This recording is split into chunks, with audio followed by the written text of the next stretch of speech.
Waalaikumsalam warahmatullahi wabarakatuh. Pada kesempatan siang ini, izinkan kami kelompok 10 memulai presentasi kami, yaitu tentang bahan ajar berbasis riset dan jenis-jenis bahan ajar berbasis riset. Sebelumnya, perkenalkan, nama saya Jesse Asya Siregar dengan NIM 23040445, dan rekan saya, kenalkan, nama saya Mas Nuri dengan NIM 23040447. Langsung saja kita masuk ke dalam pembahasan presentasi kami yang akan dibacakan oleh rekan saya. Pertama, bahan ajar berbasis riset. Bahan ajar berbasis riset merupakan pendekatan inovatif dalam pembelajaran yang mengintegrasikan hasil penelitian ilmiah ke dalam materi pendidikan. Bahan ajar ini dirancang untuk memberikan informasi yang berbasis bukti atau up to date, sehingga siswa mendapatkan pembelajaran yang relevan dengan perkembangan ilmu pengetahuan. Selanjutnya, jenis-jenis bahan ajar berbasis riset. Yang pertama, modul. Menurut Suyatam dan Susion 2021, dengan modul, siswa dapat belajar secara mandiri atau dalam kelompok, mengerjakan tugas yang langsung berkaitan dengan penelitian yang ada, sehingga mendorong mereka untuk mengeksplorasi materi lebih dalam. Yang kedua, artikel jurnal ilmiah. Artikel ini menyajikan temuan riset terbaru dan seringkali digunakan sebagai referensi dalam pembelajaran. Selanjutnya, studi khusus. Studi khusus adalah jenis bahan ajar berbasis riset yang sangat efektif, terutama dalam konteks pembelajaran berbasis riset. Selanjutnya, laporan hasil penelitian. Laporan hasil penelitian merupakan jenis bahan ajar lain yang penting. Laporan ini tidak hanya menyajikan hasil penelitian, tetapi juga metodologi yang digunakan, data yang diperoleh, serta kesimpulan yang diambil. Selanjutnya ada bahan ajar berbasis riset dalam bentuk video atau multimedia juga semakin populer. Penggunaan media visual membantu siswa memahami konsep yang kompleks dengan cara yang lebih menarik dan integratif. Adapun workshop atau seminar yang diadakan di sekolah atau perguruan tinggi juga bisa dianggap sebagai bentuk bahan ajar berbasis riset. Dalam kegiatan ini, siswa berkesempatan untuk belajar langsung dari penelitian atau ahli di bidang tertentu. Adapun penggunaan perangkat guna atau aplikasi berbasis riset dalam pembelajaran juga semakin berkembang. Bahan ajar berbasis riset juga dapat mencakup pengembangan proyek penelitian di kalangan siswa.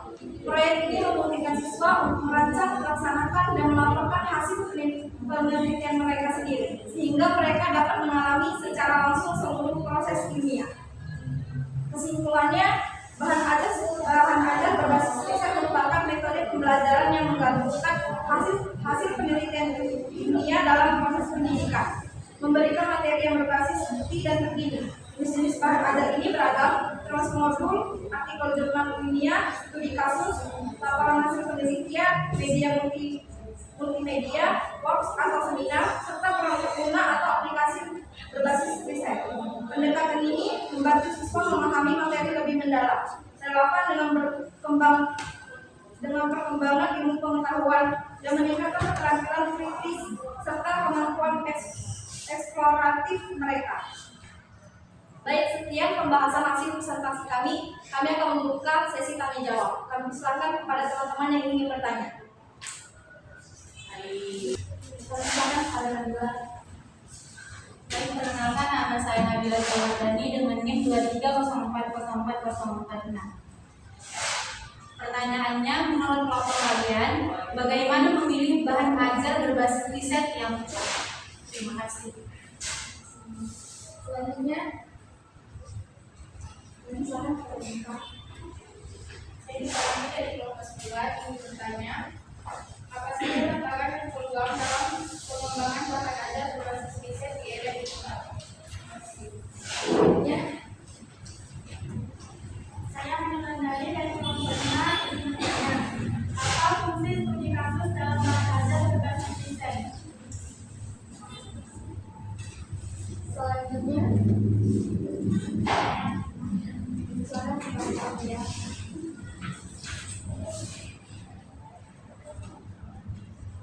Baiklah, perkenalkan nama saya Sofia Jaya dengan NIM 23040907. Izin bertanya kepada kelompok 10. Bagaimana cara memastikan bahwa bahan ajar berbasis riset yang kita kembangkan memiliki validitas dan reliabilitas yang tinggi? Terima kasih. Selanjutnya, silakan Pak Yasir. Saya harus garis tanya bulan dengan NIM 2304 mendulang.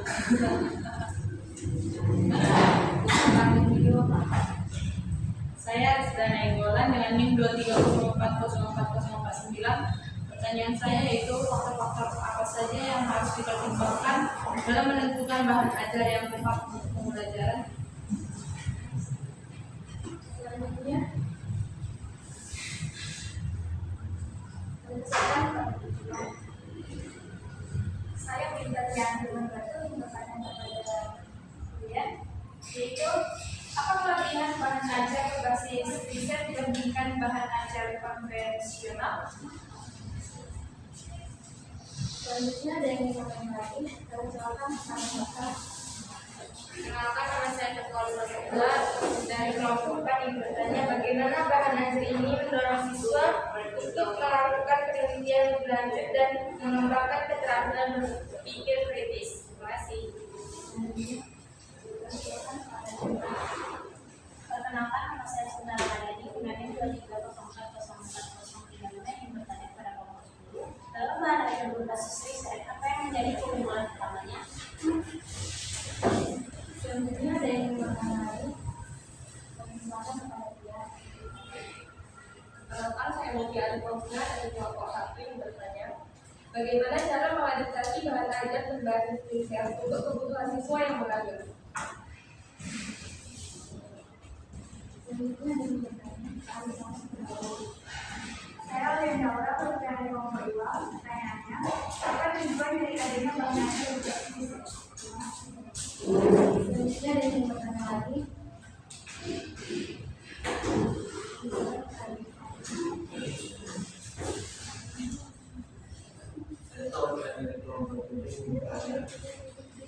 Sebutkan langkah-langkah pembelajaran berbasis riset. Terima kasih. Baik, terima kasih kepada teman-teman yang sudah bertanya. Berikan kami waktu untuk berdiskusi jawabannya. Baik, di sini saya akan menjawab pertanyaan dari Nabila, keluarga dari kelompok 3. Pertanyaannya, menurut kelompok kalian bagaimana memilih bahan ajar berbasis riset yang tepat? Jawabannya, pertimbangan kesesuaian dengan tujuan pembelajaran, karakteristik siswa, dan metode pembelajaran. Apakah jawabannya bisa diterima? Baik, saya terima. Terima kasih.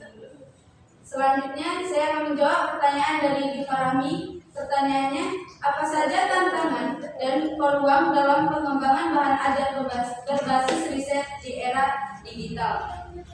Jawabannya, yang pertama, kesenjangan digital, kedua, keterampilan digital guru, ketiga, keamanan dan privasi data, keempat, informasi yang tidak terpercaya, kelima, tergantungan pada teknologi.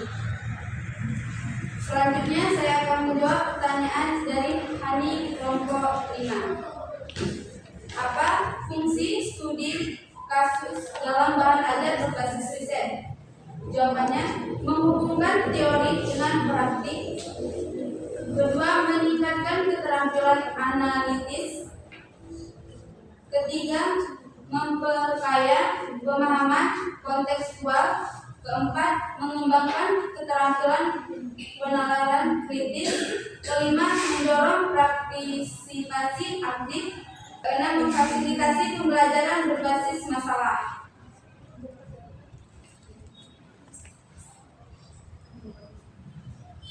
Selanjutnya, pertanyaan dari Sofia Jahaya dari kelompok 5. Pertanyaannya, bagaimana cara memastikan bahwa bahan ajar berbasis riset yang kita kembangkan memiliki validitas dan reliabilitas yang tinggi?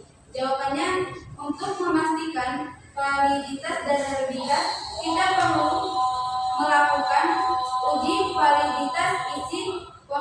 dan kriteria serta uji validitas internal konsistensi.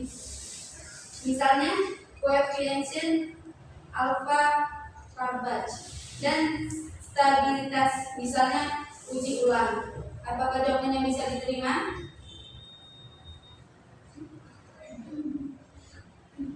Selanjutnya pertanyaan dari Rizda kelompok 6.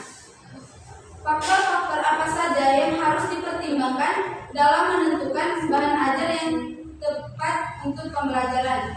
Yang pertama, kecermatan isi. Yang kedua, ketetapan cakupan. Ketiga, penggunaan bahasa. Keempat, ilustrasi. Kelima, kelengkapan kompeten bahan ajar.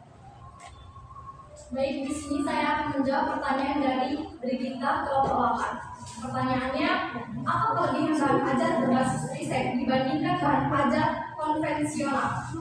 Jawabannya, kelebihan bahan ajar berbasis penelitian dibandingkan bahan ajar konvensional yaitu pertama, informasi yang mutakhir dan relevan.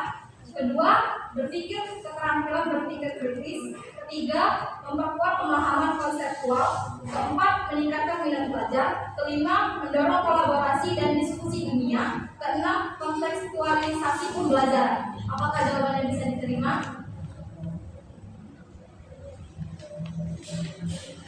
Kemudian saya akan menjawab pertanyaan dari Salsabila.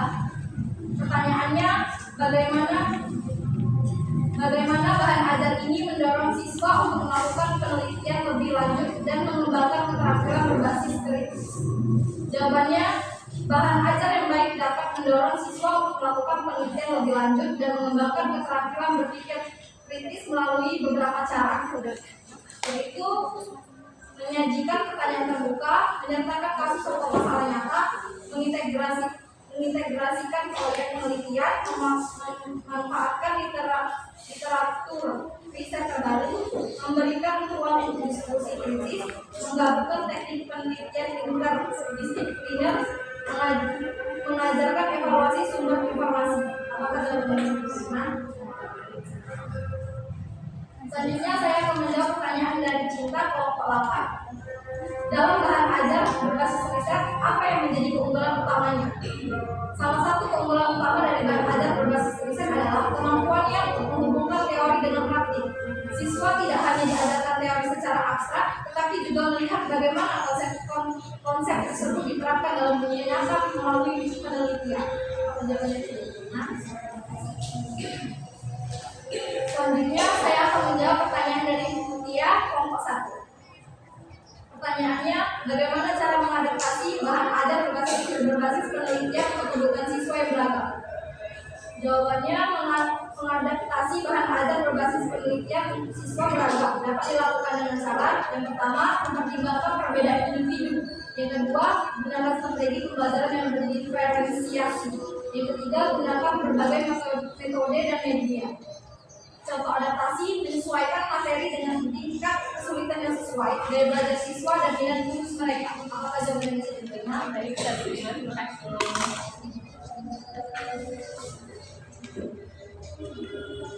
Selanjutnya saya akan menjawab pertanyaan dari Aulianda.